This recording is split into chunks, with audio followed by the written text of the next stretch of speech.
talking to him now. See what you're doing? Girls do that. Let me say this. You acting like a girl. You move like an old auntie. You an old Charlamagne. I could punch you right in your face. Your version of respectful is different than mine. We were on the street right now and you were talking like that, I would have you up. But I'm not going to do that. For years, Charlemagne positioned himself as the voice of Black America, calling out celebrities, demanding accountability, and questioning everyone's authenticity from his radio throne. The Donkey of the Day King built his empire exposing other people's business while staying untouchable himself. But what happens when a real street legend decides to flip the script? When Dame Dash, the man who helped build Jay-Z, pulls up to the Breakfast Club with decades of receipts? The critic becomes the criticized. The judge becomes the judged. And every skeleton Charlemagne thought was buried, Dame Dash is about to air them all out. So here's something about desperation. It makes people do wild things. And when Dame Dash pulled up to the Breakfast Club in September 2025, the man was desperate with a capital D. If you don't know Dame Dash, let's put some respect on his name first. This is the man who co-founded Rockefeller Records with Jay-Z back in the day. We're talking about a street legend who helped build one of the biggest empires in hip-hop history. But fast forward to 2025, and Dame was filing for Chapter 7 bankruptcy with only $4,350 to his name, while owing a whopping $25 million. Let that sink in for a second. From millions to broke. And you know what they say, when you're down bad, pride is the first thing to go out the window. You filing for bankruptcy. Is there any truth to that? Oh, it wasn't only viral. It was in People magazine, page 6. I wanted it to be as publicized I wanted as much press about it as possible. Dame claimed that he was getting tormented by attorney Christopher Brown, who kept sending legal letters every time Dame tried to launch something new with his family office. $19 million in unpaid taxes, $4.8 million in court judgments from Muddy Water Pictures. This man was getting hit from every direction. But this is what made his Breakfast Club appearance different from all his other interviews. This wasn't Dame's first time in that chair. Back in 2015, he and Charlemagne had a heated clash over music business philosophy. Dame had called Charlemagne a chatty patty back then, basically saying he was more interested in gossip than real business. 8 years later, neither of them had moved on from that beef. You could feel the tension from the beginning. Dame came in talking about his new ventures, trying to control the narrative about his bankruptcy. But when he started bragging about being the chairman of Revolt TV, Charlemagne wasn't having it. You don't deserve to be chairman of Revolt. That's when the mask slipped. Dame's whole energy changed. His voice got different. His posture shifted. And suddenly, this wasn't about business anymore. This was about respect, masculinity, and settling old scores that have been brewing for almost a decade. You can't come on TV like this. This is wild. Who are you around? You talk about yes men. Nobody I with would allow me to do that. And if they did, they suckers. Dame started comparing wealth, talking about his houses, his views, his connections, while Charlemagne and DJ Envy kept their professional composure. You could see where this was heading. What started as financial damage control was about to become a character destruction attempt using the most toxic weapon in hip-hop culture, questioning someone's sexuality. What happened next wasn't just random disrespect. Dame came with a game plan. He had been watching Charlemagne for years, studying his moves, and he knew exactly where to hit him where it would hurt the most. In hip-hop culture, there's one accusation that can destroy a man's credibility faster than anything else, and Dame was about to use it like a weapon. I'm talking to him now. See what you're doing? Girls do that. Let me say this. You acting like a girl. You move like an old auntie. You an old Charlamagne. I could punch you right in your face. First, he went after the Wendy Williams connection. Your OG is Wendy Williams, Dame said with a smirk. Now, you might think that's just workplace history, but in Dame's mind, that was evidence. Real men don't learn the game from women, according to his street logic. He painted Charlemagne's mentorship under Wendy as compromising his masculinity. Then Dame brought up the running from fight story. Apparently years ago, Charlemagne chose to walk away from a situation instead of fighting multiple attackers. Dame's philosophy? I'd rather get my behind whipped than run. In street culture, that's the ultimate test, physical courage over common sense. But here's where it got really personal. Dame started analyzing Charlemagne's professional behavior like a prosecutor building a case. The way he interviewed male celebrities, his comfort discussing intimate topics, his entertainment reporting style. Dame reframed every technique that made Charlemagne successful as evidenced of compromised masculinity. I need a drop, son. I need a drop, baby. What's up? Come on. Let's get a drop. Yeah. I'd rather get my ass whipped. Let me ask you a question, Dan. You ever ran from a fight? Real masculine men don't do that, Dame declared, talking about Charlemagne's interview approach.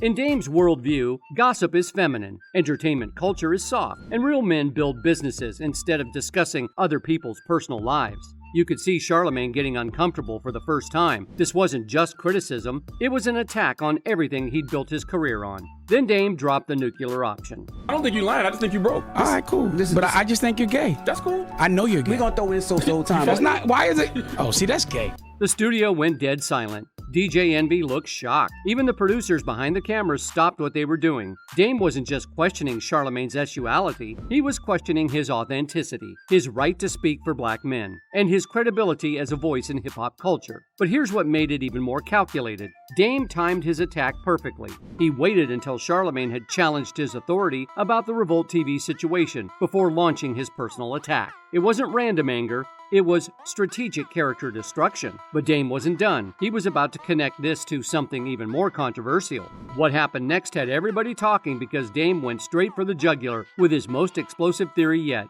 Dame noticed something that most people missed. Charlemagne was wearing a Paper Planes shirt during the interview. Now, if you don't know, Paper Planes is connected to Jay-Z's circle through his associate Emery Jones. To most people, it's just fashion. But to Dame, that was evidence. I've never heard you say one thing bad about Jay-Z, not one.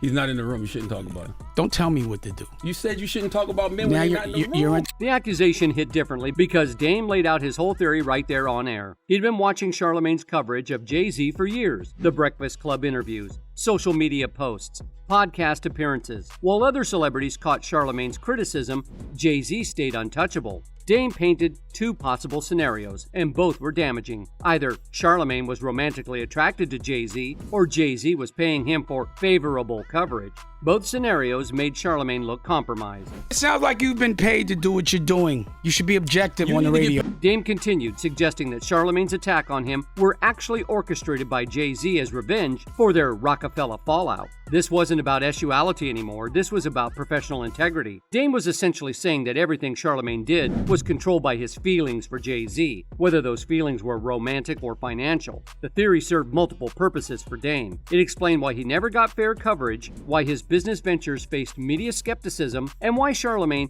seemed personally invested in discrediting him. You could see Charlemagne trying to process this in real time. How do you respond to someone suggesting you're either gay for Jay-Z or on his payroll? Both accusations are designed to destroy credibility without requiring proof. Dame had basically accused Charlemagne of being Jay-Z's secret weapon against him, using the Breakfast Club as a platform for systemic character destruction disguised as objective journalism. But this Jay-Z obsession theory was just the beginning. The real story was about to spill when Dame revealed the deeper history. Now here's where things get really messy. Because Dame didn't just randomly target Charlemagne's connection with Wendy Williams. He knew there was a dark scandal behind that relationship that most people never heard about. He also asked for poor timing. He also asked for peace. You know what I'm saying? He wants a little bit of privacy. Him and his family. So during him, this time. Sharina, and the baby need peace as they heal.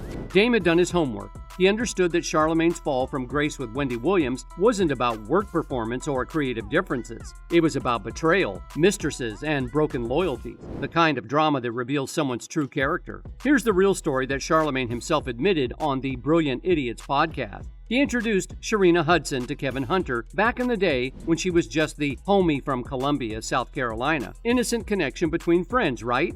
Wrong. Years later, during a company trip to Jamaica, Kevin flew out his secret mistress, Sharina, while Wendy was also there. But here's where it gets spicy. Sharina wanted to hook up with Charlemagne's friend, Wax, while they were still on this trip. Kevin Hunter went ballistic. This man got furious and accused Charlemagne of trying to set up his mistress with another dude. The audacity is off the charts. Kevin was already cheating on his wife, brought his side piece on a work trip, but got mad when she showed interest in someone else. Instead of taking responsibility for his own messy behavior, Kevin chose his side piece over his longtime friend. He told Charlemagne, F him, and ended their professional relationship that had lasted 3 to 4 years. But here's the twisted part. Wendy didn't know the real reason for the fallout because Kevin fed her lies about why he and Charlamagne stopped working together. When Wendy later appeared on Elvis Duran's show and said, "Who?" when asked about Charlamagne pretending not to know him, it was because she believed Kevin's version of events. This revealed a pattern in Charlamagne's career that Dame was ready to exploit, getting caught up in other men's relationship drama, being silenced by the very people he was loyal to, and taking blame for situations he didn't create.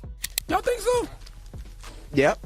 I think so too, right? I can't believe it took you this long. Listen, I'm a very patient individual. You know me. I just like to make sure all my ducks are in a row.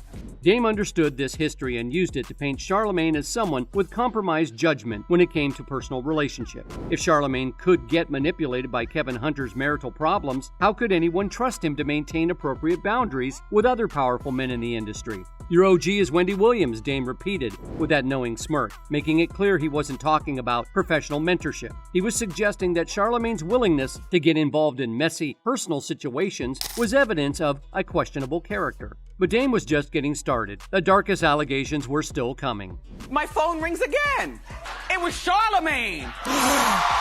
Charlemagne wanted to take me for dinner. So he says the night and he says the time, and I said I can't go. I'm going out with Boof for dinner. Hold on. So Charlemagne says, "Well, I know Boof. Why don't we both take you out?" Next explains why Dame felt so confident attacking Charlamagne's character. There's a legal shadow that's been following Charlamagne for over 2 decades, and Dame knew exactly how to weaponize it. Back in 2001, when Charlamagne was 22 years old, he was arrested for something that would haunt his career forever. A 15-year-old girl named Jessica Nicole Reed accused him of giving her a drink that made her dizzy at a party, then allegedly attacking her while she was incapacitated. The charges were serious: willfully, unlawfully, and feloniously engaging in you-know-what with an M. We're talking about potential prison time, career-ending stuff. But here's where the story gets complicated in a way that still fuels speculation today. Charlamagne maintained his innocence throughout the process, cooperated fully with authorities, and provided DNA samples. According to him, the DNA evidence cleared him of sexual contact. Yet despite allegedly being cleared by science, the charges were reduced to contributing to the delinquency of an M, and he got 3 years probation. That plea deal created the ambiguity that his critics still exploit today. If he was innocent, why take the plea? If he was guilty, why such a light sentence? The questions never got answered in a way that satisfied everyone. Jessica Reed's family has always claimed the case was mishandled. They argued that Reed didn't cooperate with the original investigation because her mother was trying to protect her from trial trauma, not because the allegations were false. Fast forward 17 years to 2018, Reed tried to reopen the case, claiming she was finally ready to pursue justice. But the South Carolina Solicitor's Office declined to prosecute due to lack of evidence and the passage of time. Then in 2022, Reed filed a civil lawsuit for SA, battery, and defamation. She claimed she suffered psychological trauma every time she saw Charlamagne on TV or heard his voice on the radio. The lawsuit sought damages for years of mental anguish caused by his media presence. The lawsuit was ultimately dismissed in 2024 due to the statute of limitation. But the damage to his reputation was already done. The case generated significant media attention and reignited discussions about the original allegations. Here's why Dame's attacks hit so hard. This existing cloud of suspicion has never fully disappeared. Charlamagne supporters point to DNA evidence and lack of prosecution as proof of innocence. His critics argue that plea deals and technicalities don't necessarily mean innocence, especially in cases involving M's. When Dame questioned Charlamagne's character and suggested inappropriate behavior patterns, he was tapping into decades of unresolved allegations that follow Charlamagne despite his professional success. The timing was perfect for Dame's narrative. With all the recent conversations about powerful men and their treatment of young people in the industry, this old case provided the perfect ammunition for character destruction. But the most damaging evidence against Charlamagne came from his own mouth. And this is the reason Dame felt so confident making these allegations. Because sometimes the most damaging testimony comes not from your enemies, but from your own words, when you think nobody's really paying attention. I have, politically incorrect views and potentially dangerous rhetoric. So when you're dealing with a person like me, it's always a chance that I could get fired. In an old interview that resurfaced on social media, Charlemagne made a confession that had the internet losing its mind. He was discussing a conversation with his wife about their early relationship, and what he said was problematic to say the least. According to the clip that went viral, Charlemagne laughed as he described asking his wife about their first intimate encounter. The conversation allegedly happened after articles about consent and relationships got him thinking about his own past behavior. But here's what had everyone shook. Instead of keeping this deeply personal reflection private, Charlemagne decided to broadcast it publicly on The Star Report, treating what many considered a serious admission as casual entertainment content. If you lay down every night with a woman and you say this is your best friend, I'm the type person, man, I need all my energy clean. The audio clip quickly went viral on Twitter, with people expressing shock that someone would discuss such sensitive personal matters on air and then laugh about it. Critics argued this showed a fundamental misunderstanding of appropriate boundaries and what should remain private. This confession fit into a broader pattern that Dame was ready to exploit. Over the years, Charlemagne had made various statements about relationships and personal matters that some found questionable or inappropriate. When Dame attacked Charlemagne's character and suggested he talks too much, this incident provided perfect ammunition. It validated Dame's argument that Charlemagne lacks the discretion that mature men supposedly possess. In Dame's worldview, real men handle their personal business privately. They don't broadcast intimate details for entertainment value, and they certainly don't treat serious relationship matters as content for public consumption. This pattern of oversharing personal information gave credibility to Dame's broader narrative that Charlemagne was compromised in his judgment and lacking in the wisdom that comes with genuine masculinity. Dame had essentially built a case that Charlemagne's own poor decision-making about what to share publicly was evidence of deeper character flaws. But Dame was about to get his own credibility checked in real time. This is where Dame's whole house of cards came crashing down, and it was beautiful to watch. Because while Dame was busy attacking Charlemagne's character, he made one fatal mistake. He got caught in a lie that was so obvious, even his supporters couldn't defend it. Remember when Dame confidently announced that he was the chairman of Revolt TV? He said it like it was major industry news, like he was about to take over the whole network. The way he presented it, you'd think he had boardroom power and was making executive decisions. But here's where social media changed the game forever. While Dame was still sitting in that chair, talking his talk, Lauren LaRosa was already on Twitter fact-checking him in real time. She tweeted that Dame was not the chairman of Revolt, completely contradicting his claims. I was told by a publicist that I spoke to who actually leads their comms over their communications, like, hey, can you please put on record that you spoke to me? I want to make sure that people know that Dame Dash is not the chairman of Revolt. Instead of just admitting he exaggerated, Dame got defensive and threatened legal action against what he called phony sources. But the damage was done. Everyone could see this man was capping on live radio. Eventually, Dame had to backtrack and explain that his chairman role was honorary for 1 month only. Basically, a meaningless title with no actual power. He went from claiming to run a network to admitting he had a temporary honorary position. This real-time exposure of Dame's lies gave Charlemagne the perfect ammunition to dismiss everything else Dame had said as equally questionable. In the end, Dame's desperation destroyed his own credibility. The street legend became a cautionary tale about how pride and financial pressure can make you self-destruct on live radio. While he came to expose Charlemagne's alleged secrets, Dame ended up exposing his own character flaws instead. The internet chose its winner, and it wasn't the man making threats and spreading rumors. Sometimes the person trying hardest to tear someone else down ends up tearing themselves apart. What do you think? Was Dame's attack justified?